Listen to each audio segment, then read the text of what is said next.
আমাদের রিপোর্টটা পরীক্ষায় ক্লাস 8, 9, 10 তিনজনেরই রিপোর্ট আসতে পারে, আনসিন আসতে পারে, এবং 11 এবং 12 কিন্তু সেমিস্টার 1 সেমিস্টার 2 আনসিন কিন্তু অবশ্যই আসবে। তোমরা যদি এই রিপোর্টটা পড়ে যাও, আমি যেভাবে করিয়ে দিচ্ছি, মনে হয় না তোমাদের পরীক্ষায় 10 কেউ আটকাতে পারবে। এবং তুমি দেখে যাও, তোমাদের কিন্তু পরীক্ষা আসার চান্স 99% হয়ে গেছে। কাউন্সিল তোমাদের ডেট দিয়ে দিয়েছে, আগস্টের 1 উইক থেকে সেমিস্টার 2 শুরু হবে, যারা 8, 9, 10 পড়ো, এবং সেপ্টেম্বরের 8 তারিখ থেকে ক্লাস 11 এর সেমিস্টার 1 এবং ক্লাস 12 এর সেমিস্টার 3 এমসিকিউ পরীক্ষা স্টার্ট হবে। হ্যালো স্টুডেন্টস, আমি তোমার টিচার স্যার। আজ আবার তোমাদের সামনে চলে এসেছি নতুন জিনিস নিয়ে। কারণ হচ্ছে গিয়ে এই যে কদিন পর আগস্টের 1 উইক থেকে ক্লাস 8, 9 এবং 10 এর যারা তোমরা পড়ো, সেকেন্ড সামেটিভ এক্সাম স্টার্ট হবে, এবং তার জন্য তোমরা নিশ্চয়ই প্রস্তুত। তাই হয়তো তোমাদের প্রিপারেশন রেডি, সবাই নিশ্চয়ই প্রিপারেশন করে দিয়েছে। এবং যারা ক্লাস 12 বা 11 এ তোমরা পড়তে যাচ্ছ, মানে সেমিস্টার দিতে যাচ্ছ, সেমিস্টার 1 এবং সেমিস্টার 3, তাদের জন্য আমরা কিন্তু গুরুত্বপূর্ণ জিনিস নিয়ে এসেছি, তোমাদের কিন্তু খুব কাজে লাগবে। এবং তোমরা যদি দেখে যাও, তোমাদের কিন্তু পরীক্ষা আসার চান্স 99% হয়ে গেছে। স্যার কিসে প্রশ্ন আসবে? হয় রিপোর্ট আসতে পারে, নয় তোমাদের কাছে আনসিন আসতে পারে, অথবা বাংলায় কিন্তু প্রতিবেদন আসতেই পারে। কোনটা স্যার আপনি বলছেন একবারে শিওর হয়ে যাচ্ছেন? এর কারণ হচ্ছে কি, জাস্ট কয়েক সপ্তাহ আগে আমাদের একটা খুব মর্মান্তিক ঘটনা ঘটেছে, যা আমাদের সবার মনকে নাড়িয়ে দিয়ে গেছে। সেটা হচ্ছে আহমেদাবাদ প্লেন ক্র্যাশ। তা ওই আহমেদাবাদ প্লেন ক্র্যাশ নিয়ে তোমার যদি পরীক্ষায় রিপোর্ট দেয় ইংরেজিতে, বা তোমাকে লিখতে পারে যে প্যারাগ্রাফ দিল অথবা কোনো আনসিন দিল, তাহলে তোমরা যদি এই রিপোর্টটা পড়ে যাও, আমি যেভাবে করিয়ে দিচ্ছি, মনে হয় না তোমাদের পরীক্ষায় 10 কেউ আটকাতে পারবে। তোমরা কিন্তু সহজেই 10 পেয়ে যাবে, কারণ পুরো ইনফরমেশনটাই আমি রিপোর্ট আগে লিখে দিচ্ছি। তোমাদের আনসিনে আসুক, বাংলাতে প্রতিবেদন আসুক, অথবা ইংরেজি রিপোর্ট আসুক, তোমরা কিন্তু সহজেই লিখতে পারবে। তা তোমাদের আমি বলছি, আমি বলবো, স্ক্রিনে ফুটে উঠবে, তোমরা কিন্তু অবশ্যই পজ করে লিখে নিও, বা কানে হেডফোন দিয়ে তোমরা কিন্তু শুনে শুনে আস্তে আস্তে লিখো, যদি কোনো অসুবিধা না হয়। এবং প্রত্যেকটা বানান আমি বলে দিচ্ছি, এবং স্ক্রিনে তো ফুটে উঠবেই, স্পেলিং যেন কোনো ভুল না হয়, তাহলে কিন্তু নাম্বার কমে যাবে। তা আমি স্টার্ট করছি, তোমরা দেখো, আমি পড়বো এবং মানেটাও আমি বলে দেবো, তোমাদের বুঝতে সুবিধা হবে এবং পরীক্ষায় সহজে লিখতে পারবে। দেখা যাক তোমরা পরীক্ষায় পারো কিনা। এবং যদি পরীক্ষা আসে, তোমরা কিন্তু কমেন্ট করতে ভুলো না যে তোমাদের পরীক্ষা আসার পরে তোমরা সহজেই লিখতে পেরেছ। তা প্রথম আমি এই রিপোর্ট দিচ্ছি, যাতে করে তোমরা সহজেই পরীক্ষা হলে লিখতে পারো। দেখা যাক, আমরা স্টার্ট করছি, তোমরা দেখো। তা আমরা রিপোর্টটা প্রথমে নাম দেব। আমরা নামটা কি দিচ্ছি? Ahmedabad plane crash. এবার ডেটটা কবে হয়েছিল? জুন 12। জুন 12, তাহলে 12ই জুন, আহমেদাবাদ, যেরকম আমরা রিপোর্টে লিখি। তা আমরা প্রথম বাক্যটা স্টার্ট করছি এইভাবে: the Ahmedabad plane crash occurred, OCCURRED, occurred on June 12, 2025, when an Air India Boeing, এই যে এয়ার ইন্ডিয়া, এখানে ক্যাপিটালে, এয়ারের এটা, ইন্ডিয়ার আইটা, Boeing beta capital, BOEING, 787 dream liner, পুরো প্লেনটার নামটাই তাই, এবং বিটাও কিন্তু বড় হাতে, ফ্লাইট A1171, তার পুরো নামটা কি? Air India Boeing 787 dream liner flight A1171 crashed shortly after taking off from Sardar Vallabhbhai Patel International Airport in Ahmedabad, India. পুরো লাইনটার মানে কি sir?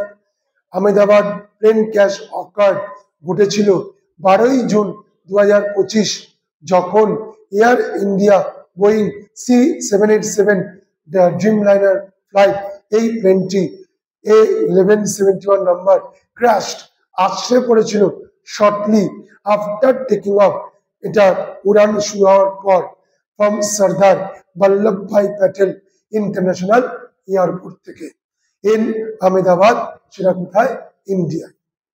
The flight bound for London's Gatwick Airport with 242 people, এবং এই ফ্লাইটটা যাচ্ছিল Ahmedabad airport থেকে কোথায়? লন্ডনের গেটউইক এয়ারপোর্টে কতজন লোক নিয়ে? 242 জন লোক নিয়ে। আশা করি তোমরা বুঝতে পারছো। The people included 230 passenger. ওই বিমানের মধ্যে টোটাল 230 জন প্যাসেঞ্জার ছিল, যাত্রী ছিল, and 12 ক্রিউ মেম্বার্স, এবং 12 জন ট্রেনের কর্মী ছিল। 241 people on board the flight died. ওই ফ্লাইটে 241 জনের যাত্রী মারা গেছিল। টোটাল ছিল 242, কারণ 230 প্লাস 12, তার মধ্যে কতজন মারা গেছিল? 241 জন। Several others on the ground, অনেকেই না যারা মাটিতে পড়ে গেছিল, ইনক্লুডিং 5 মেডিকেল স্টুডেন্টস, 5 জন মেডিকেল ছাত্র, and a doctor's wife were killed, তারাও মারা গেছিল। প্লেনটা ক্র্যাশ হয়েছিল কোথায়?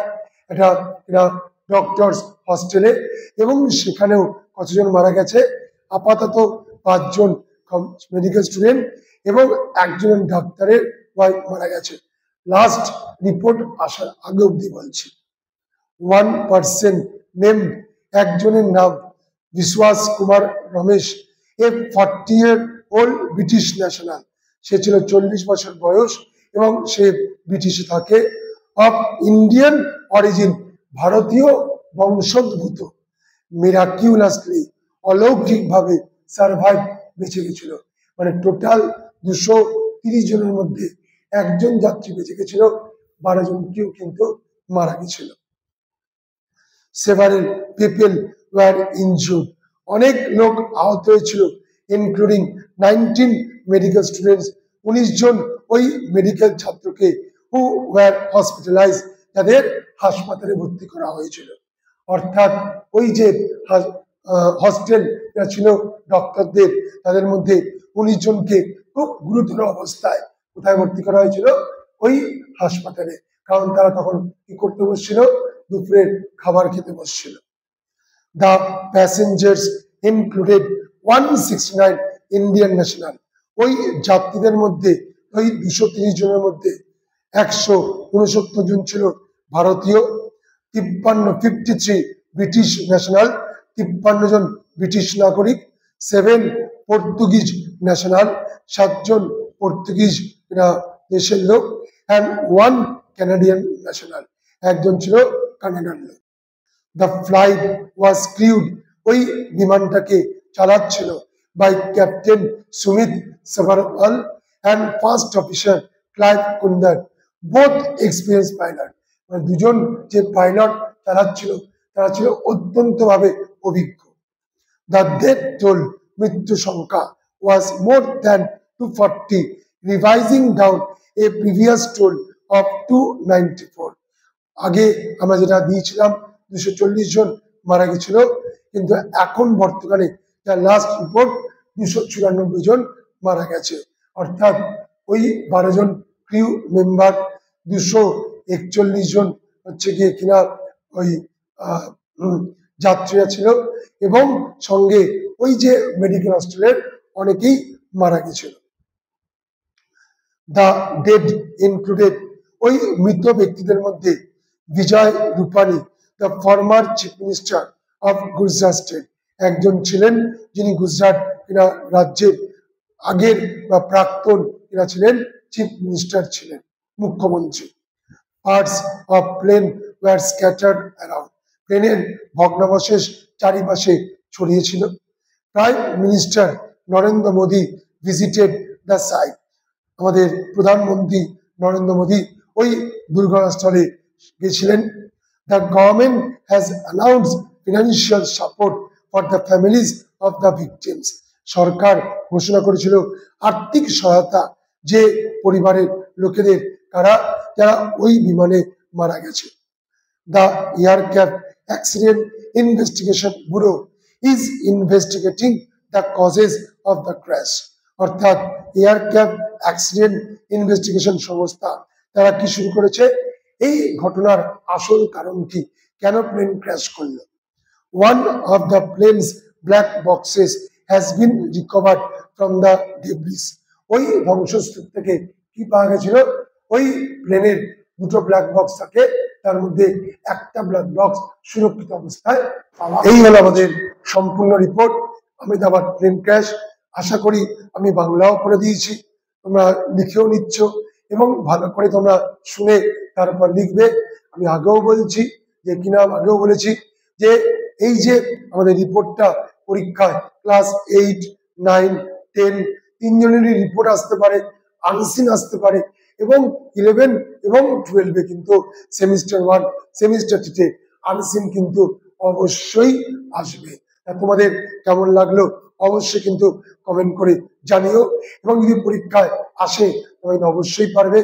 আমি কিন্তু এই প্রথম এই রিপোর্ট তোমাদের দিলাম, আমার মনে হয় না এর আগে কেউ রিপোর্ট হয়তো এই ভিডিওতে আপলোড করেছে। আমি কিন্তু প্রথম এটা দিলাম, তার কারণ পরীক্ষা খুব সামনে, কারণ অলরেডি কাউন্সিল তোমাদের ডেট দিয়ে দিয়েছে। আগস্টের 1 উইক থেকে তোমাদের কি শুরু হবে, সেমিস্টার 2 শুরু হবে, যারা 8, 9, 10 পড়ো, এবং সেপ্টেম্বরের 8 তারিখ থেকে ক্লাস 11-এর সেমিস্টার 1 এবং ক্লাস 12-এর সেমিস্টার 3 এমসিকিউ পরীক্ষা স্টার্ট হবে। তোমরা ভালো করে রিপোর্টটা পড়ে আমাকে কিন্তু কমেন্টে জানিও তোমাদের কেমন লাগলো। আশা করি তোমাদের ভালো লাগবে। তোমরা এইভাবেই আমার এই চ্যানেলটাকে লাইক, শেয়ার এবং সাবস্ক্রাইব করে দিও এবং বেল আইকনটা কিন্তু প্রেস করতে ভুলো না, তাহলে এরকম নতুন নতুন নোটিফিকেশন তোমার কাছে আসবে না। নমস্কার।